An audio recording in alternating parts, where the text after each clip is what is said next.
जी बच्चे, अब यहाँ पर जो है वो टॉपिक हमारा शुरू हो रहा है मियोटिक डिसऑर्डर्स की टाइप्स, उनके हवाले से। कल हमारी जो गुफ्तगू हुई थी, हमने कहा था कि जो मियोटिक डिसऑर्डर्स हैं वो ऑब्वियसली दो तरह के हैं।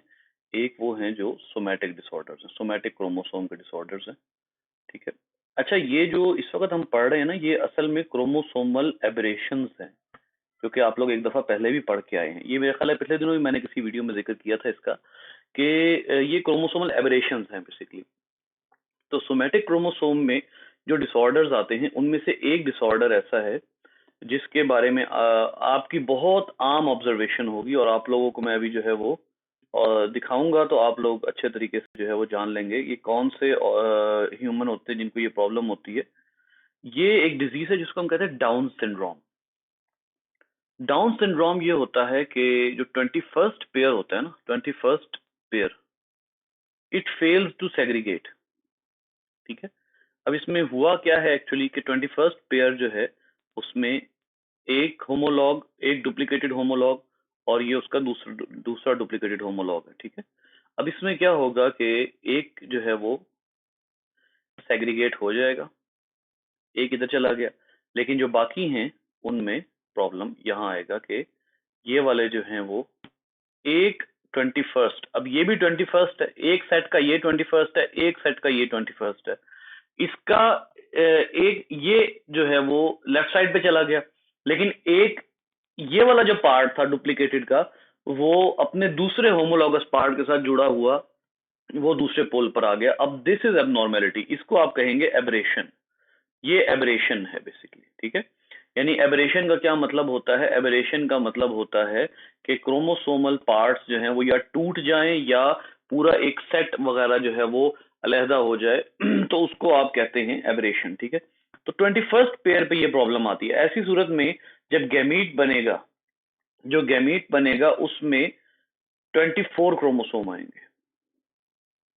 23 आने चाहिए थे, जो आखिरी गैमीट बनता है ऑब्वियसली, मियोसिस के बाद जो आखिरी 4 बनते हैं उसमें 23 आने चाहिए, 24 आ जाएंगे, यानी आप इसको कहेंगे n+1 वाली कंडीशन जो है वो हो जाएगी। लेकिन क्योंकि ये सोमैटिक क्रोमोसोम में हो रही है, लिहाजा it would be a bodily disorder, it would not be a gender disorder, it would be a bodily disorder. कि इसमें क्या है कि ये जो पर्सन है ये अब नॉर्मल होगा, ये नॉर्मल नहीं होगा, और इसके जो बॉडी पे सिम्टम्स होंगे, जो भी प्रॉब्लम्स होंगी, वो अभी हम देख लेते हैं क्या क्या सिम्टम्स जो हैं वो आप लोगों की बुक में लिखी हुई हैं। लेकिन सोमैटिक क्रोमोसोम के बारे में मैं आप लोगों को कुछ और भी बताना चाहूंगा बेटा। सोमैटिक क्रोमोसोम जो है उनकी वजह से ये जो सम टाइम एक्स्ट्रा फिंगर्स जो आ जाती हैं, वो भी सोमैटिक क्रोमोसोम की अबनॉर्मेलिटी की वजह से आती हैं, ठीक है।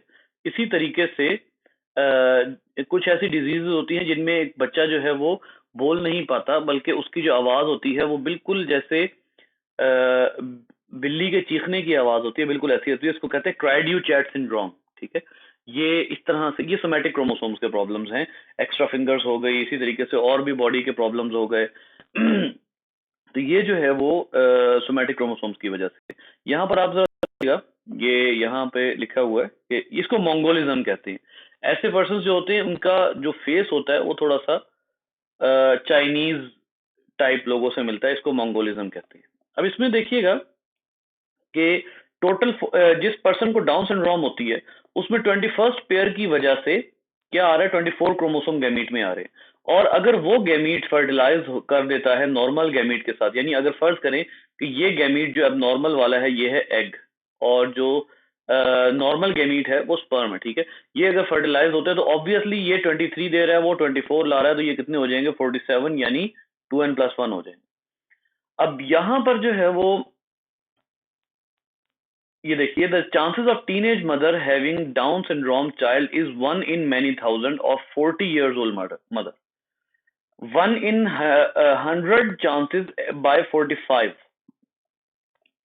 अच्छा, इसमें सॉरी, यहाँ पर टीनेजर मदर जो होती है ना उसमें 1 in many thousand होता है। यानी आप कह लीजिए कि ये तकरीबन जो है वो टीनेज कहाँ से स्टार्ट होती है, 13th की एज से स्टार्ट होती है, इट गोज टू 19। तो उसमें ये 1 in अप्रोक्सीमेटली 5000 चांस होता है कि अगर 5000 बच्चे हों, 5000 में से एक बच्चे का चांस होता है कि उसको डाउन सिंड्रोम होगी, लेकिन ये एज देखिए 40 में इसका चांस जो है वो बढ़ जाता है 1 आउट ऑफ 500, और 45 से अबव जो है इसका चांस होता है 1 आउट ऑफ 3। डाउन सिंड्रोम का चांस जो है वो इतना बढ़ जाता है। आप लोगों को याद होगा आप लोगों को कुछ दिन पहले कहा था कि ये जो प्रोफेज 1 में फीमेल का एग ट्रैप होता है उसकी वजह से काफी प्रॉब्लम्स एक्सपेक्टेड होते हैं। ये बात मैंने आप लोगों को कही थी। जैसे मैंने आपको कहा था कि खास तौर पर पैकिटीन में जहां पर क्रॉसिंग ओवर का फिनोमेना हो रहा होता है उस जगह पर प्रोफेज 1 में फीमेल के जो एग होते हैं, फॉलिकल्स होती हैं, वो ट्रैप्ड होती हैं। ठीक है, अब वो जितनी देर तक की एज के लिए ये होगा ना, उतनी ज्यादा इन डिजीजेस के क्रोमोसोमल डिसऑर्डर्स के चांसेस बढ़ते जाएंगे। दोबारा सुनिए, जितनी देर में एग फर्टिलाइज होगा, जितनी देर में एग फर्टिलाइज होगा उतने ही ज्यादा चांसेस बढ़ते जाएंगे किसके? क्रोमोसोमल डिसऑर्डर्स के, डाउन सिंड्रोम के, क्लाइनफेल्टर सिंड्रोम के, इस तरह के सिंड्रोम के चांसेस बढ़ते चले जाएंगे। जैसे अभी मैंने आपको बताया कि अगर एक मदर बनती है एक फीमेल 19 तक की एज में, तो इसके चांसेस बहुत दूर के होते हैं, बहुत दूर के चांसेस होते हैं। लेकिन अगर आप कहते हैं कि वो 35 तक की एज में बनती है तो इसके चांसेस थोड़े से करीब आ जाते हैं, 40 में इसके चांसेस बहुत बढ़ जाते हैं। ठीक है, और 45 से अबव जो है वो मोस्टली ऐसा होता है मेनोपॉज आ जाता है। लेकिन अगर ना आए तो फिर इस तरह के डिसऑर्डर्स के चांसेस जो हैं वो बढ़ जाते हैं। सो अब ये देखिए कि यहाँ पर वो द अफेक्टेड इंडिविजुअल्स, यहां से वो इसकी जो है वो सिम्टम्स बता रहे हैं कि कैसे दिखते हैं। फ्लैट ब्रॉड फेस, इसकी वजह से आप इसको मंगोलिज्म कहते हैं। एक ये, दूसरा स्क्विंट आइज, छोटी छोटी आंखें होती हैं। ये दो चीजें हैं जिनकी वजह से आप इनको मंगोलिज्म कहते हैं। With the skin folded in the inner corner, eyes के साइड से स्किन फोल्डेड होती है, बहुत ही बारीक सी जबान। मेंटल रिटार्डेशन, ये तो एक अंडरस्टूड बात है, इसमें कोई चांस नहीं है। मेंटल रिटार्डेशन 100% होती है। ये लोग जीते हैं लेकिन ज्यादा से ज्यादा 20 ईयर्स तक, 20 ईयर्स, 25 ईयर्स, इससे ज्यादा इनका जीना जो है वो मुश्किल होता है। ठीक है, सो डाउन सिंड्रोम के हवाले से मैं आपको जो है वो थोड़ा सा बताता हूँ। यहाँ से पिक्चर्स वगैरह देख लेते हैं। अगर मेरा ख्याल है मैंने आप लोगों को कुछ दिन पहले इसकी पिक्चर्स दिखाई थी किसी बात को डिस्कस करते हुए। ये बच्चे बड़े सारे ही यहाँ पर जो शो करवाए।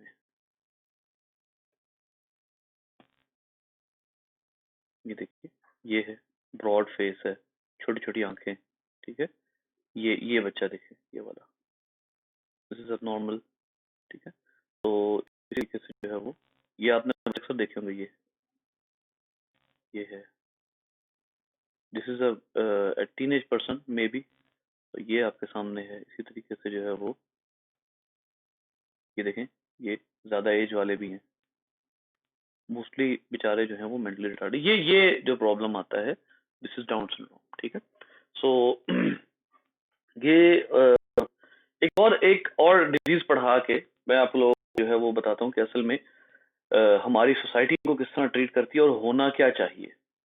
तो लेकिन ये है कि अभी हम आगे बढ़ते हैं। डाउन सिंड्रोम ने पढ़ ली, which was related to somatic chromosome. अब हम जो है कुछ डिजीजेस ऐसी डिस्कस करने वाले हैं which are related to sex chromosomes. ठीक है, जिनका ताल्लुक जो है वो उन क्रोमोसोम्स के साथ है जिन्होंने जेंडर डिफाइन करना होता है।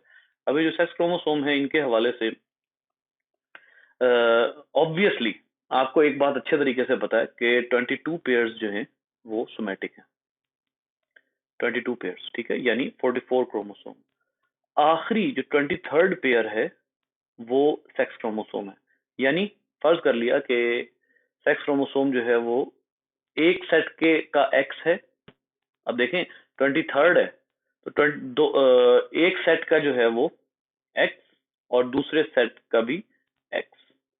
ठीक है, ये दोनों सेट का एक एक्स कंट्रीब्यूट होगा एक पेरेंट की तरफ से, दूसरा एक्स कंट्रीब्यूट होगा दूसरे पेरेंट की तरफ से। ये बात भी मैं आपको रिमाइंड करवाता चलूं जो कुछ दिन पहले मैंने आपको बताई थी कि egg always gives the choice to the sperm. Egg जो है उसके पास सिर्फ और सिर्फ जो है वो एक्स मौजूद होता है। एग के पास सिर्फ स्पर्म मौजूद होता है, जो एग के पास सिर्फ एक्स मौजूद होता है। जो स्पर्म है उसके पास एक्स या वाई की ऑप्शन दोनों मौजूद होती हैं। तो 200 मिलियन स्पर्म्स में से 100 मिलियन जो है वो एक्स होते हैं और 100 मिलियन वाई लेकर आ रहे होते हैं। तो एक जो है वो 46 के पूरे क्रोमोसोम जितने क्रोमोसोम होते हैं या यूं कह लीजिए कि मदर जो है वो 23 का एक सेट कंट्रीब्यूट कर रही है, फादर 23 का एक सेट कंट्रीब्यूट कर रहा है।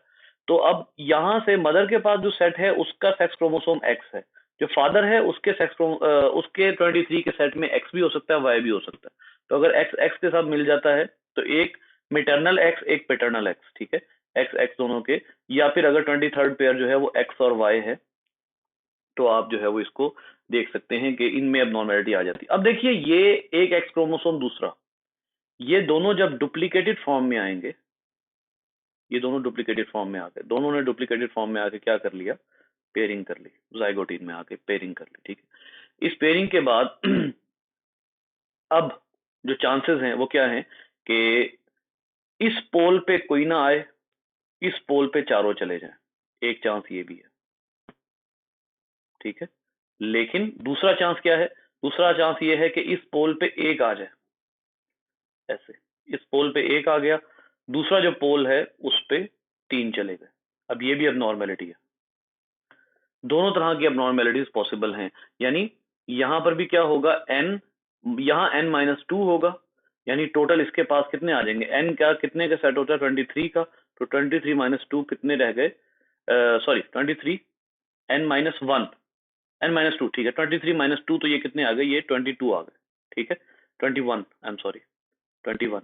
और इधर देखिए कि अगर यहाँ पर 23 का एक सेट इधर चला जाता है, ठीक है, लेकिन इस सेट में से एक माइनस हो जाता है, तो आप देख लीजिए यहाँ पर अब कितने आएंगे 22। तो ये 22 वाले क्रोमोसोम का सेट है, ये 21 वाले क्रोमोसोम का सेट है इस वाले गैमीट में। फर्क क्या है कि अब सोमैटिक क्रोमोसोम नहीं है, अब कौन से क्रोमोसोम्स है, अब सेक्स क्रोमोसोम्स है। अब आइए जरा इसको अप्लाई करते हैं। For example this is an egg, और ये जो एग है इसके पास जो सिचुएशन है वो ये है कि इसके पास होना क्या चाहिए, इसके पास होना ये चाहिए कि यहाँ पर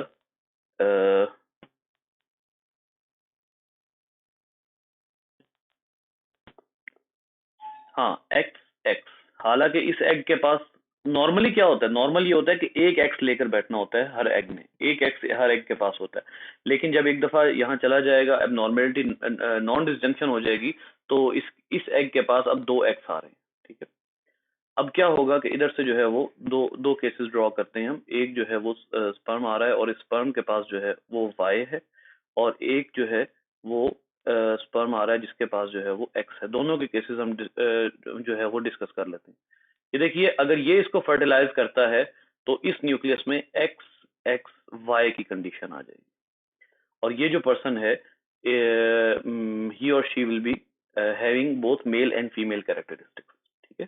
एक्स एक्स वाई के जो केसेस हैं, मेल और फीमेल दोनों कैरेक्टरिस्टिक्स इसमें मौजूद होंगे। इसको हमारे सोसाइटी में जो है वो शीमेल का नाम दिया जाता है, ठीक है।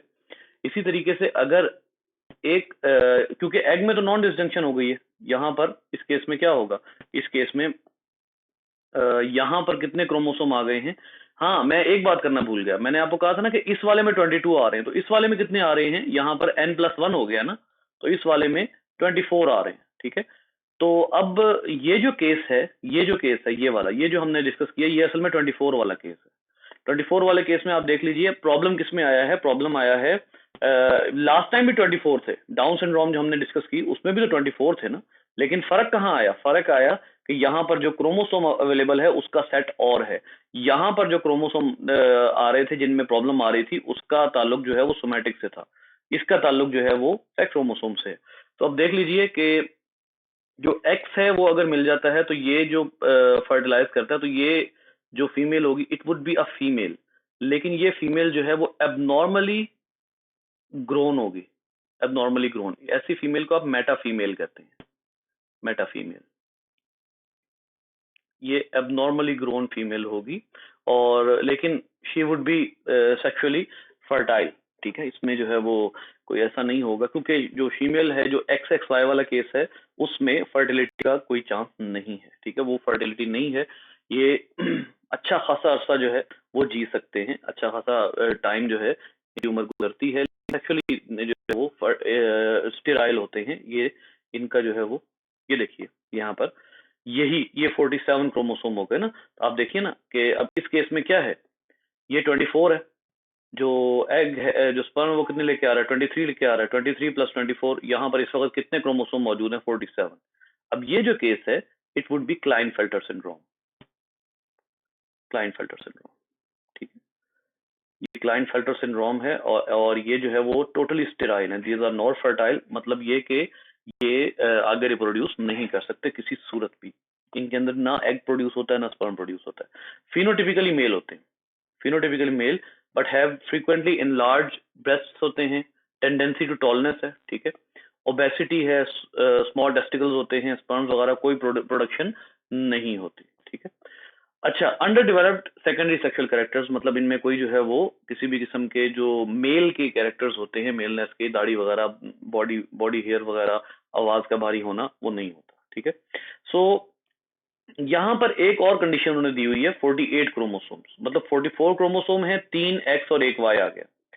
ऐसा ऐसी सिचुएशन कब होती है, ये भी मैंने असल में आप लोगों को बताना था, लेकिन कल मैं ये बात थोड़ी सी स्किप कर गया था जानबूझ के। सबसे पहले तो इसको क्लियर करें बेटा, यहाँ पर जो सेट बन रहा है इस 47 में, वो क्या बन रहा है, 44 ऑटोसोम्स अपनी जगह पर हैं, 44 ऑटोसोम्स में कोई गड़बड़ नहीं हुई, इसके अपने ओरिजिनल 2 सेक्स क्रोमोसोम अपनी जगह पर हैं, यहां पर भी कोई गड़बड़ नहीं हुई, लेकिन यहां पर एक एक्स्ट्रा क्रोमोसोम सेक्स सेट का आ गया है, जिसकी वजह से ये प्रॉब्लम आया है, ठीक है।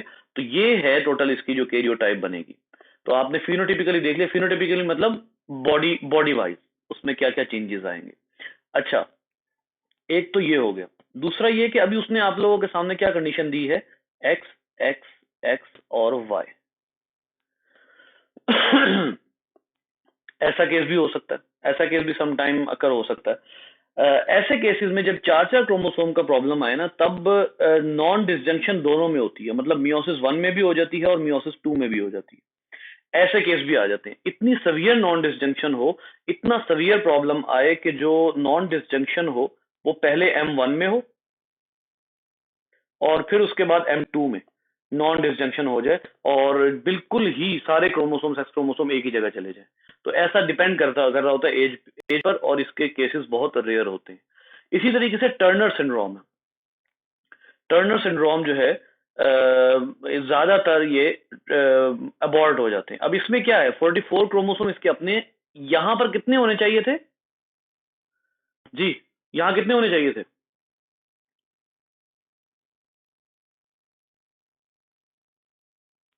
जी, यहां असल कैरियोटाइप क्या है इस पेयर में जी, ये 2x होने चाहिए थे, ठीक है, 2x होने चाहिए थे, ये एक है, इसका मतलब है 45 है, ये सेट पूरा नहीं है। ऐसी कंडीशन में हम आमतौर पे इसको कहते हैं एक्स नॉट, ये एक्स नॉट कहलाता है, ठीक है। अब इसमें जो है वो अगर जो सर्वाइव कर जाए, ज्यादातर जो है वो प्रेगनेंसी सर्वाइव नहीं होती, अबॉर्ट हो जाते हैं, अगर सर्वाइव कर जाए देन देयर फीमेल अपीयरेंस होती है, और विदाउट ओवरीज, जर्म सेल्स नहीं होते, एग वगैरह नहीं बनते, ठीक है। तो ऐसे केसेस भी आ जाते हैं। सो ये जो प्रॉब्लम है दोनों आखिरी, इसमें आप लोगों की समझ में एक बात जो है वो आ जानी चाहिए कि इसमें सारा जो रद्दोबदल हुआ है वो असल में नॉन डिस्टिंक्शन का हुआ है, कि बाज औकात चारों क्रोमोसोम एक जगह चले गए, नॉन डिस्टिंक्शन, जो डिस्टिंक्शन होनी चाहिए थी, नॉर्मल क्या होना चाहिए था कि 2 उधर जाते और 2 इधर आते, ठीक है। और अगर ये नॉर्मल होता तो अगली डिस्टिंक्शन में भी क्या होता कि एक गैमीट में एक एक्स होता, M2 के बाद एक गैमीट में एक एक्स होता, ठीक है। लेकिन यहाँ क्या होगा, यहाँ पर ये रेड में मैंने, ऑरेंज में मैंने नॉर्मल बनाए हैं, यहाँ पर चारों एक साइड पर जा रहे हैं। अब ये डेंजरस बात है, ठीक है। अगर ये चारों एक साइड पर जा रहे हैं तो आगे जाकर भी अगर नॉन डिस्जंक्शन हो जाती है तब भी प्रॉब्लम आएगा, लेकिन अगर आगे जाके डिस्जंक्शन हो जाती है तब भी प्रॉब्लम आएगा, ठीक है। इसी तरीके से अगर यहाँ पर भी नॉर्मल केस यही है, नॉर्मल तो यही वाला है, हर हर सूरत में नॉर्मल तो यही वाला है, लेकिन यहाँ पर जो है वो अगर आप गौर करते हैं तो एक इधर आ रहा है, 3 इधर जा रहे हैं। अगर आगे जाके नॉन डिस्जंक्शन होती है तब भी मसला, नहीं होती तब भी मसला, ठीक है। तो इसको अगर मैं थोड़ा सा आपको ड्रॉ करके दूं ना, तो ये कुछ इस तरह से बनेगा। फॉर एग्जाम्पल अगर मैं M1 की बात करता हूँ, तो M1 में क्या होगा, M1 में ये जो है वो 4 थे, इन चारों में से चारों एक तरफ चले गए, दूसरी साइड पे कोई नहीं गया, ये चारों एक तरफ आ गए। तो अब इधर क्या था, ये तो नॉर्मल है, फर्ज करें ये वाला जो पेयर है, ये वाला जो डुप्लीकेटेड क्रोमोसोम है, ये नॉर्मल है, 23 तो हो गए, ये नॉर्मल में शामिल है, लेकिन दो इजाफी आ रहे हैं, तो इसका क्या मतलब है, यहां कितने हो जाएंगे, +2, यानी 25 हो जाएंगे। अच्छा, उसके बाद आप करवाइए इसकी M2। M2 में जरा गौर कीजिए, ये ऑलरेडी ऐसे है। फॉर एग्जाम्पल आप जरा इसको एज्यूम करें कि M2 में नॉर्मल डिसजंक्शन हो जाती है। नॉर्मल डिसजंक्शन का क्या मतलब है कि दोनों अलहदा हो जाते हैं। दोनों अलहदा भी हो जाएंगे तब भी क्या केस होगा, जरा गौर कीजिएगा। इसके अंदर तो कोई भी क्रोमोसोम, सेक्स क्रोमोसोम नहीं आया, ये तो जाया है, ठीक है। अब अगले में आइए, अगले में जब ये डिवाइड होंगे, फर्क करें, नॉर्मल डिसजंक्शन हो जाती है, दो इधर आएंगे, दो इधर आएंगे। अब अगर ऐसे होता है तो आप देखिए यहां एक्चुअली क्या होना चाहिए था, एक्चुअली यहां पर सिंगल, आखिरी जो M2 होती है उसमें सिंगल क्रोमेटिड रह जाता है। ये आप लोगों को अच्छे तरीके से पता है, मैंने अभी आपको बताया है कि आखिर में सिंगल रहना चाहिए ये। लेकिन अब यहां पर क्या हो रहा है कि जब M2 हो गई है तो आप देख लीजिए कि ये इधर, इधर भी XX, इधर भी XX। तो इसका मतलब है ये जो दो गैमीट बन रहे हैं, इसका तो गैमीट ही कोई नहीं बनेगा, क्योंकि ये तो है पूरा है ही नहीं, ये तो फौरी तौर पे जाया हो जाएगा। लेकिन यहां पर क्या है, एक्स एक्स, ये वाला गैमीट जो है वो भी एक्स एक्स है, या क्योंकि इसके साथ दो हैं, और जो दूसरा वाला है इसके पास भी एक्स एक्स है। अब वाई चाहे यहां आए चाहे यहां आए, दोनों गैमीट अब नॉर्मल है, ठीक है। तो ऐसा कब होगा, जब देख लीजिए कि यहां पर जो है वो इधर नॉन डिसजंक्शन हुई है, इस जगह पर दोनों क्रोमेटिड्स अलहदा नहीं हुए, इधर नॉन डिसजंक्शन हुई है। लेकिन यहां पर नॉर्मल डिसजंक्शन हुई है, मतलब यहां पे क्रोमोसोम अलहदा हुए हैं। अब हम केस डिस्कस कर लेते हैं कि M2 जो हो रही थी उसमें भी नॉन डिसजंक्शन हो जाए। बेटा नॉन डिस्टिंक्शन का मतलब जो है वो आप लोगों को पता होना चाहिए। नॉन डिस्टिंक्शन का मतलब है कि जो क्रोमोसोम जहां से जुड़े हुए हैं वहां से अलहदा ना हो। तो पहले में तो अलहदा नहीं हुए ना, सारे एक ही जगह पर आ गए। यहां पर हमने क्या केस डिस्कस किया था कि यहां पर हम कह रहे हैं कि डिसजंक्शन हो रही है, दोनों अलहदा हो रहे हैं। फर्ज कर लें कि इसी केस को मैं आगे बढ़ाता हूं, नॉन डिस्टिंक्शन, M2 में भी नॉन डिस्टिंक्शन हो जाए। पहले नॉन डिस्टिंक्शन सिर्फ M1 में हुई थी, अब M2 में भी नॉन डिस्टिंक्शन हो जाए, तब क्या होगा। इधर देखिए, ये चार हैं, नॉर्मल क्या होना था कि इन चारों ने, इस बाईवेलेंट ने या इस टेट्राड ने, आधे ने इधर जाना था, आधे ने इधर जाना था। नॉर्मल तो अब ये हो ही नहीं सकता। फर्ज करें वंस अगेन इधर कोई नहीं आता, जब इधर कोई नहीं आएगा तो फिर चारों इधर चले गए। अब इस एक गैमीट में कितने एक्स हैं, 1 2 3 4। अब इसके साथ एक्स मिल जाए, वाई मिल जाए, ये अबॉर्टेड है, ये आगे सरवाइव नहीं कर सकता ये वाला सेल। यहां पर आप देखिए बेटा, इधर देखिएगा, ये दो गैमीट्स हैं, एक गैमीट ये है, एक गैमीट ये है, बाकी दो क्यों नहीं बन सके, चार बनने थे, मियोसिस के एंड पे चार बनते हैं, चार क्यों नहीं बन सके, दो क्यों बने। जी बेटा,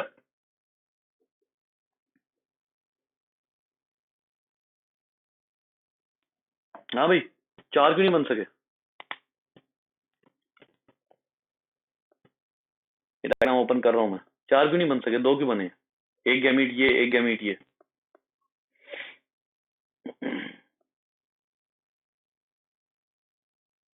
क्या हो गया, समझ नहीं आई।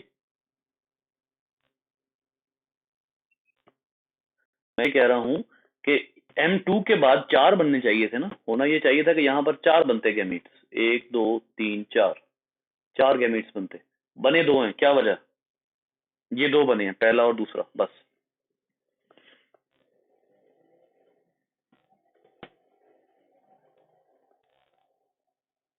ये वाला सेल है ही अब नॉर्मल बेटा, ये वाला सेल आगे मजीद डिवीजन करेगा ही नहीं, क्योंकि चारों सेक्स क्रोमोसोम इधर चले गए हैं। अब जब ये G1 फेज से गुजरेगा, इसको स्कैन किया जाएगा, क्रोमोसोम ही पूरे नहीं होंगे, तो इसकी मजीद डिवीजन को कैंसिल कर दिया जाएगा, इसको म्यूटेटेड समझ के वहीं पर भस्म कर दिया जाएगा, इसको खत्म कर दिया जाएगा, जिसकी वजह से ये आगे नहीं करेगा। अब जब ये वाला सेल कुछ नहीं कर रहा, सिर्फ ये वाला सेल डिवाइड कर रहा है, तो ऑब्वियसली एक सेल चार में तो डिवाइड नहीं हो रहा ना, M2 में एक सेल कितनों में डिवाइड हो रहा है, M2 में एक सेल दो में डिवाइड हो रहा है, ठीक है। तो इस वजह से यहां पर आप देखिए, इसमें जब नॉन डिस्टिंक्शन हुई, चारों इधर आ गए, तो ये अबॉर्टेड है। इसमें नॉन डिस्टिंक्शन हुई, दो इधर आ गए, दो इधर आ गए, तो यहां पर अगर स्पर्म आ जाता है, वो एक्स लेकर आए, वाई लेकर आए, अब नॉर्मेलिटी है। हाँ, मैं आपको बताने लगा था बेटा, इसमें टोटल कितने क्रोमोसोम है इन दोनों में, टोटल कितने क्रोमोसोम है? जल्दी से, टाइम नहीं है।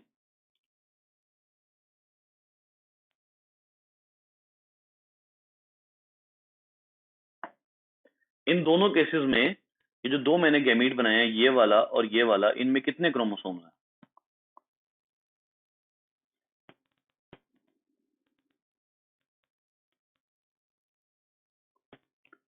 जी, आप आपका आंसर ठीक है, लेकिन क्या आप इसकी पूरी गिनती बताएंगी 24 क्यों है?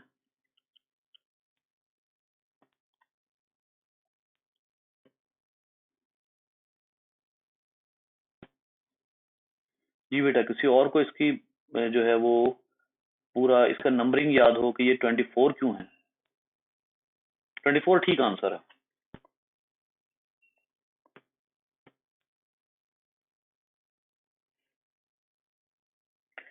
बेटा देखिए, 22 तो ऑटोसोम्स है जिन पे कोई प्रॉब्लम नहीं आया। अब और कितने होने चाहिए थे? एक होना चाहिए था ना हैप्लॉइड सेट बनाने के लिए। कितने हैं यहाँ पर? दो हैं, एक और इजाफी आ गया, 24 हो गया। बात सेक्स क्रोमोसोम की हो रही है ना, बात ऑटोसोमल की तो नहीं हो रही। ऑटोसोम तो अपनी जगह पूरे हैं, एक और इजाफी, दोनों में एक एक और इजाफी एक्स चला गया। इसका क्या मतलब है? 24 हो गए। ये तरीका है क्रोमोसोम गिनने का, ठीक है। अब इसमें देखिए, इस वाले में ये है आपके पास 4, इनमें से एक तो नॉर्मल ही है ना, एक ने तो नॉर्मली आना था। 22 ऑटोसोम्स हो गए, एक नॉर्मल एक्स हो गया। लेकिन अब नॉर्मली कितने और इजाफी आ रहे हैं? 3। तो ये कितने हो गए? 26। हाँ जी बिल्कुल, 26। तो अब आप देख लीजिए कि आपके सामने है कि एक ने तो आना ही आना है, एक तो लाजमी है, एक तो नॉर्मल सेट का हिस्सा है ना, वो तो 23वां बनाएगा। ये देखिए ना, ये नॉर्मल है, ये पूरा सेट नॉर्मल है, ये 23 बन रहे हैं, लेकिन इसमें एक इजाफी आ गया। इसमें ये वाला सेट नॉर्मल था, ये नॉर्मल सेट का हिस्सा है, लेकिन जब 3 और इजाफी आ गया तो 26 हो गए। बिल्कुल इसी तरह जो है वो स्पर्म्स के फॉर्मेशन में भी हो सकता है, ठीक है। So this is how these diseases occur. अब यहां पर आप देखिए, आपको मजीद कुछ डिजीजेस, एक तो ये नॉन डिस्जंक्शन का फिनोमिना बता रहा है कि अगर मियोसिस 1 में नॉन डिस्जंक्शन हो, यही मैंने आपको अभी बनाकर दिया है। अगर मियोसिस 1 में, ये मैंने आपको पूरा अभी बनाकर दिया है, इसकी डायग्राम अगर आपने देखनी है तो ये वाली जो नॉन डिस्जंक्शन है, ये सिर्फ M1 की नॉन डिस्जंक्शन है, और वो यही वाली नॉन डिस्जंक्शन इधर शो कर रहा है। ये देखें, मियोसिस 1 में अगर सिर्फ मियोसिस 1 में हो तो मैंने यही बताया कि ये इधर आ जाएंगे और इसको कोई नहीं मिलेगा। यहां पर देख लीजिए, ये पूरा इधर आ गया और इसको कोई भी नहीं मिला हुआ। जब ये दोनों, अब मैंने आपको सिर्फ ये बताया कि ये आगे प्रोसीड नहीं करेगा, और ये वाकई आगे प्रोसीड नहीं करेगा, ठीक है। जब ये आगे प्रोसीड करेंगे तो इधर दो दो आ जाएंगे, एक इजाफी आ जाएगा, और सिचुएशन क्या हो जाएगी? N+1 यानी 24। इसी तरह इस डायग्राम को देखिए, इस डायग्राम में क्या है? अगर मियोसिस 2 में नॉन डिस्जंक्शन हो जाती है, इधर देखिए, अगर इसी वाले सेल को आप मियोसिस 2 में लेकर जाते हैं और मियोसिस 2 में नॉन डिस्जंक्शन होती है, तो फिर नहीं, यहां पर उसने कहा है मियोसिस 1 में नॉर्मल है, सॉरी, M1 इज नॉर्मल। यहां पे उसने M1 को एबनॉर्मल दिखाया है ना, मियोसिस 1 में नॉन डिस्ट्रक्शन हो रही है। यहां पे M1 नॉर्मल है और M2 जो है उसमें प्रॉब्लम आ रहा है। M1 नॉर्मल हो गई, 2 एक्स इधर आ गए, 2 एक्स इधर आ गए। अब यहां पर क्या होनी है? M2 हो रही है, ठीक है। अब सिर्फ इसमें नॉन डिस्जंक्शन आई, सिर्फ इसमें नॉन डिस्जंक्शन आई, तो एक खाली रह गया और दोनों सेक्स क्रोमोसोम इधर चले गए।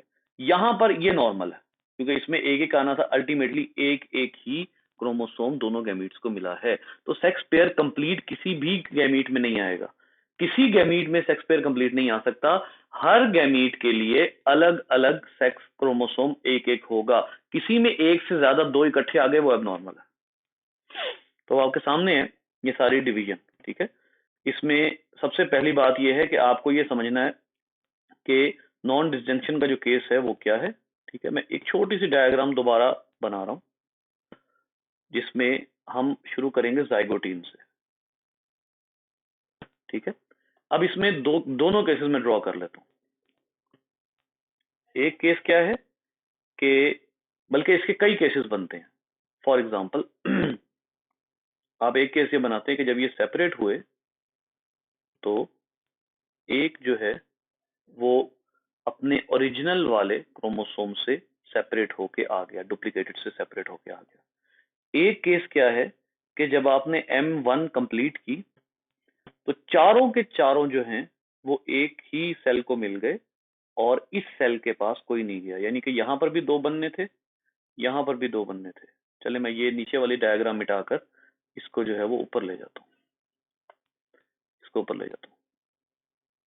ठीक है, अब ये जो चार हैं इन चारों ने आगे M2 से गुजरना है।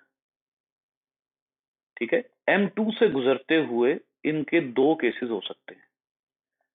यहां पर तो हो गई ना नॉन डिसजंक्शन, ठीक है, इस जगह पर तो नॉन डिसजंक्शन हो गई, सही तरह कोई भी अलहदा नहीं हुआ, हर केस नॉर्मल है, जितने केस मैंने इस वक्त यहाँ ड्रॉ किए सब अब नॉर्मल है। ठीक है, नॉन डिसजंक्शन हो गया। अब M2 में क्या हुआ, M2 में अगर वंस अगेन नॉन डिसजंक्शन होती है तो फिर काम खराब हो सकता है। फिर क्या हो सकता है, यहां पर कई केसेस दोबारा से निकलते हैं। जैसे इसको अगर आप दो में डिवाइड करें तो एक केस ये बनता है कि चारों अल्टीमेटली एक में ही आ जाए, ये भी हो सकता है। एक ये भी हो सकता है कि एक में तीन आ जाए और एक में जो है वो फिर एक ही आए। ठीक है, ये इसका एक में चारों आ गए, एक में जीरो है। बिल्कुल ऐसे ही आप जो है वो केसेस इस तरह से ड्रॉ कर सकते हैं। यहां पर भी आप इसको सेपरेट कर दें, इन दोनों को सेपरेट कर दें, वो ये भी हो सकता है। सारे एक में चले जाएं, ये भी हो सकता है। मतलब ये कि कुछ नहीं पता कि नॉन डिस्जंक्शन किस जगह पर हो रही है और किस जगह पर नहीं हो रही। लेकिन अगर सेक्स क्रोमोसोम की डिस्जंक्शन में प्रॉब्लम आता है तो फिर ये प्रॉब्लमेटिक होगा। ठीक है, ये जो दरमियान में जो जंक्शन पॉइंट है इसके अंदर जरा सा भी प्रॉब्लम आएगा तो प्रॉब्लम क्रिएट हो जाएगा। ठीक है जी बेटा, आप लोगों के क्वेश्चंस हैं तो पूछिए। नीचे एक टेबल है आप लोगों को दिया हुआ उन्होंने, वो आप देख लीजिएगा, आप लोग बुक्स में टेबल है, उसमें वो बता रहे हैं कौन कौन सी सिंड्रोम है और कौन कौन से सिंड्रोम के कितने चांसेस होते हैं, ये सारा कुछ उन्होंने उधर दिया हुआ है। जी, आप लोगों को क्वेश्चन है तो जरूर कीजिए बेटा, ये टॉपिक कंफ्यूजिंग है। ठीक है, जरूर क्वेश्चन अपने करें, आप लोगों ने देर नहीं करनी, आप लोग बस 9 मिनट है अगली क्लास में जाने के लिए। जी जी।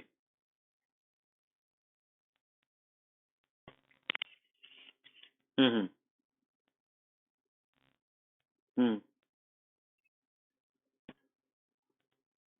मोस्टली ऐसा होता है कि वो फौरन ही अबॉर्ट हो जाता है, खत्म हो जाता है फौरी तौर पर, वो डेवलप नहीं कर सकता, क्योंकि देखें ना उसके फौरन बाद माइटोसिस होनी है। 49 क्रोमोसोम्स, 46 से ऊपर तीन ज्यादा हैं, 47 ही नहीं मान तो 46 से ऊपर तीन ज्यादा हैं। अब अगर जब माइटोसिस होनी है तो माइटोसिस सारी अब नॉर्मल होगी। माइटोसिस का क्या काम होता है कि वो हर एक में इक्वल डिवाइड करे। अब माइटोसिस हर एक में इक्वल डिवाइड नहीं कर सकेगी, अगर एक दफा 49 आ गए तो वो अबॉर्ट हो जाएगा फौरन।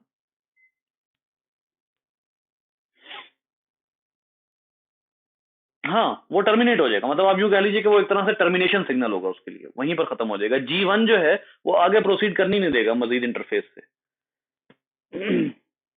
और अगर G1 ने इंटरफेस से आगे प्रोसीड करने दिया तो वो आगे जाके ऑर्गन्स ही नहीं प्रॉपर बना सकेगा। जीन्स इतने ज्यादा हैं, समझ नहीं आ रही, एक ही तरह के जीन्स रिपीट हुए हुए हैं, तो यूं कह लें कि डॉक्यूमेंटेशन में गड़बड़ हो जाएगी। जी बेटा। हाँ मतलब ये तो खैर नहीं, इस हद तक तो शायद आगे जाने का मौका ही नहीं मिलता, क्योंकि ये तो फिर आगे जाके बात आती है। पहले मंथ के बाद जाके बात आती है, तो उस वक्त तक ही नहीं प्रोसीड कर सकेगा। माइटोसिस नॉर्मल नहीं होगी, जो जर्मिनल लेयर्स हैं एक्टोमीजो एंडोडर्म वो प्रॉपर नहीं बन सकेंगी, तो नहीं हो सकेगा। जी बेटा।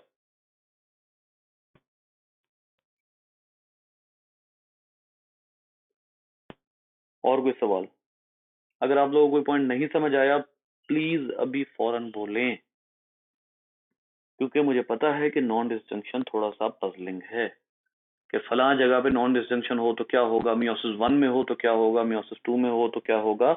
इसलिए अगर आपको कोई पॉइंट नहीं समझ आया, कहीं पर कंफ्यूजन है, रिपीट करवा लें प्लीज।